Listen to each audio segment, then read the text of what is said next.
Tuloy-tuloy na ang implementasyon ng PUV Modernization Program sa bansa. Ito ang binigyan diin ng DOTR ilang araw bago ang January 31. Sa programang Bagong Pilipinas ngayon, sinabi ni Jesus Ferdinand Ortega, chairperson ng DOTR Office of Transportation Cooperatives, na kailangang hindi maantala ang programa dahil inaasahan ito ng taong bayan. Kaugnay naman sa banta ng ilang transport group na kilos protesta hinggil sa PUV-MP, sabi ni Ortega, igagalang nila ang posisyon ng mga ito. Muli naman tiniyak ng DOTR na hindi mapapabayaan ang riding public sa oras na ipatupad ng DOTR ang PUV-MP. Nauna nang sinabi ng LTFRB nitong nakaraang linggo na umabot na sa 76% ang consolidation rate sa buong bansa, habang sa Metro Manila ay nasa 97% na.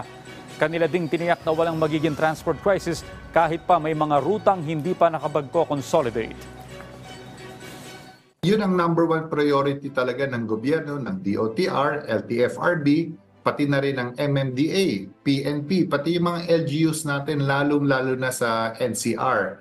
Tuloy-tuloy yung coordination nila because ang pinaka-importante is we could give yung sasakyan or for the commuting public come February 1. So meron na tayong mga ginawang hakbang